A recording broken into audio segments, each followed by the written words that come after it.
So this issue of how the Constitution is supposed to be read today, whether it be, as some say, a living document, or whether it should be read as the founders originally intended it, original intent as it's called, that whole debate fails to take into consideration a very basic fundamental point.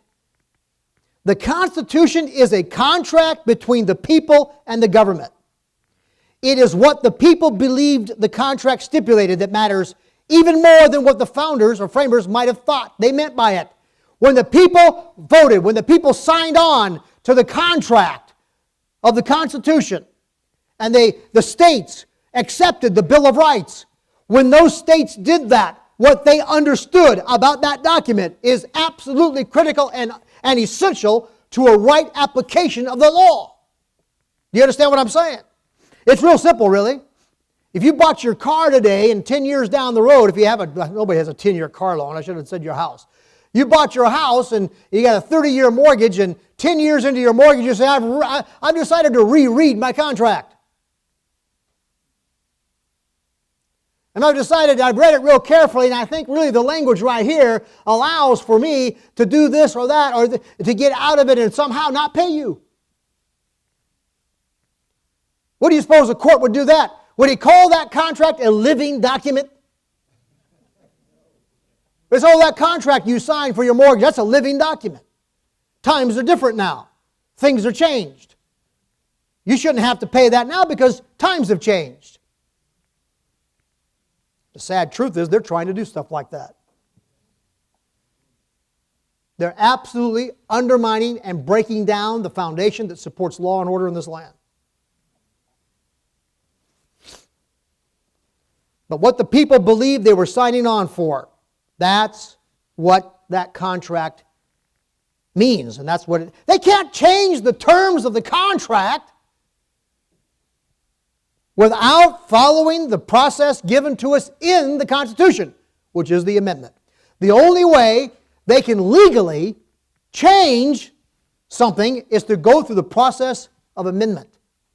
If they want to repeal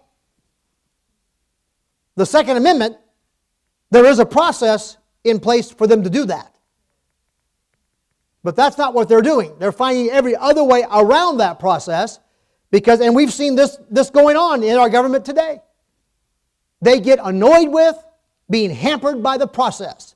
It's too onerous. It's too frustrating. They want to find shortcuts. They want to find paths across the lines. They want to find a way to get what they want without dealing with the process.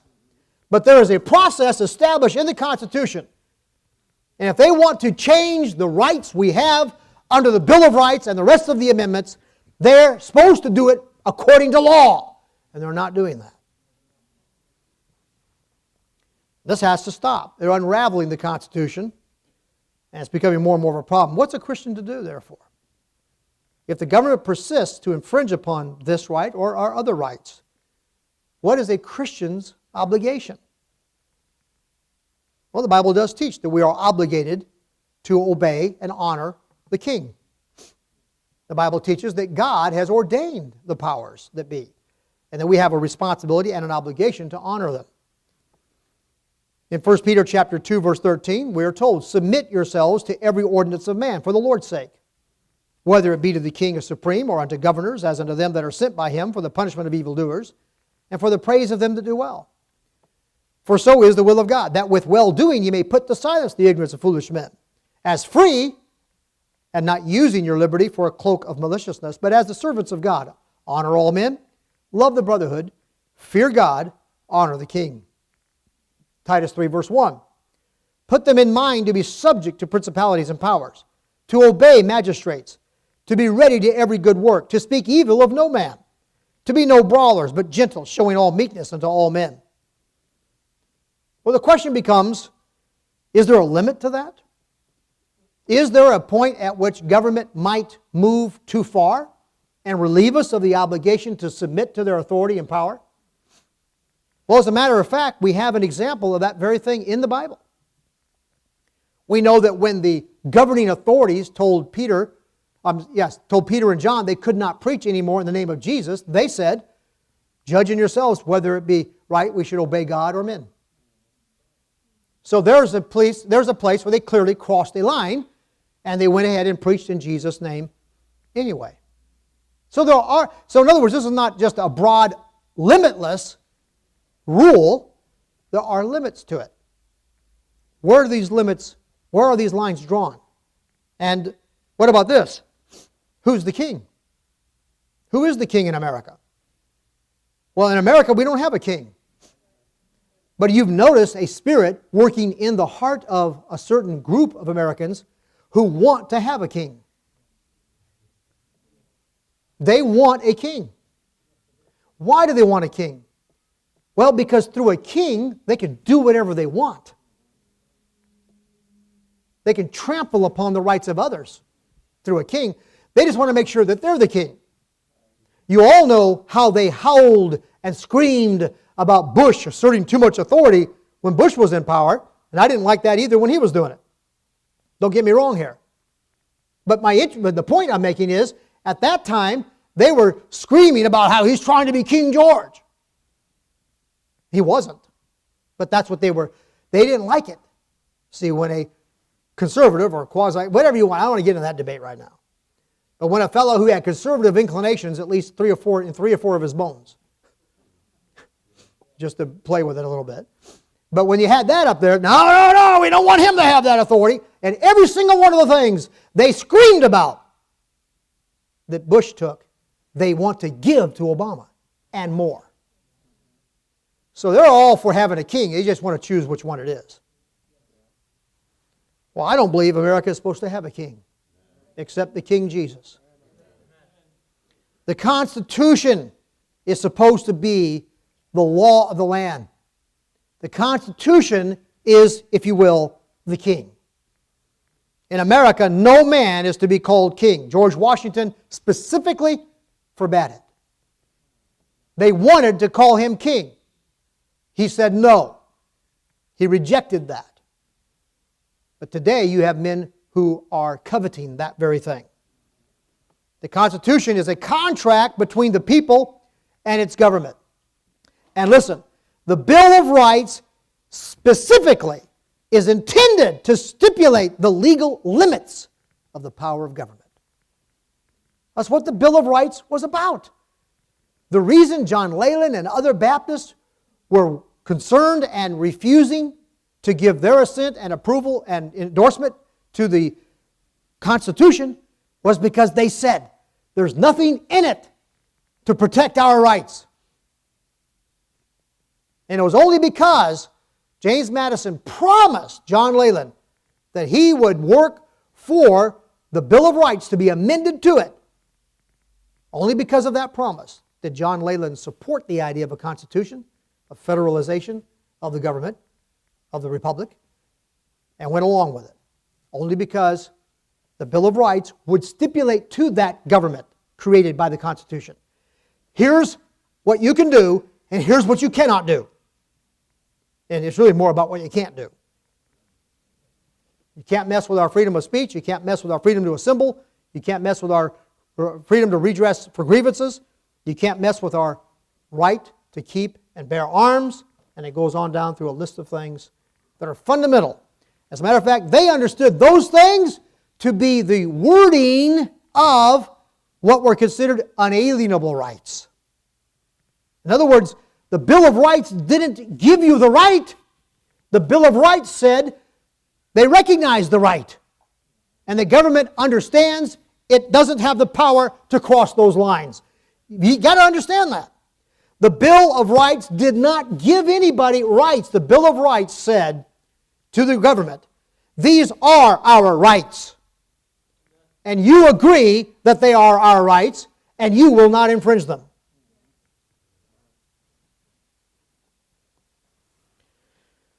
So what do we do if authorities violate the law and oppress our liberties? How do we respond? What do we do if authorities deny to us our divinely endowed inalienable rights? How do we act? Where do we go from here? Let me say this in conclusion. As long as the Constitution continues to be the law of this land, then any government official acting contrary to that law is acting unlawfully. You need to understand that. When you go back to the original revolution, that was the grievance of the people then. That the king was denying to the colonists their rights as Englishmen. King George was oppressing them and not even extending to them the same rights they enjoyed as Englishmen. And that was the basis of their argument. That was the basis of their claim to declare independence. In other words, those men didn't just decide, I got a neat idea for government. Tell you what, let's throw off those Britain boys and start our own thing. That's not the way that happened. Their rights were being infringed upon as Englishmen. I mean, rights that were in the Magna Carta, rights that were in the Parliament, rights that were supposed to be theirs. And they petitioned over and over and over again that the king would honor those rights. And if he had done that, the revolution would never have happened. But as the heart of the king is in the hands of the Lord, and he turns it whithersoever he will, God hardened that man's heart because God was ready to set up a land of the free and a home of the brave. Well, we have days like that shaping up in front of us. And what are we going to do? What are we going to do? Well, I conclude by saying, as long as there is the Constitution in place, then God has not turned us over to be ruled by tyrants. But if we don't do something now, this country is prepared to throw the Constitution right out the door. Because we're sitting on our hands and we're not speaking out. We're letting them take our liberties away. That's exactly what happened with Israel. They were supposed to hit the reset button on liberty every 50 years. About every 50 years, we've had a little erosion of liberty. And then 50 years, a little more erosion of liberty. And another 50 years, a little more erosion of liberty. In another 50 years, then we began to feel it. And then 50 years went by, we began to feel it some more. We began to notice, wait a minute here. We began to ask questions, what's going on? Another 50 years, we're beginning to say, whoa, are we going to be too late to wake up? Like they did? They were too late. And they lost their liberty, and they lost their land, and they were thrown into oppression. We need to hit the reset button on liberty. Well, how exactly do you go about doing that? Well, obviously the first thing we do is rise up and use the liberty we have to redress our grievances. And we must be vigorous and diligent and vigilant in that matter.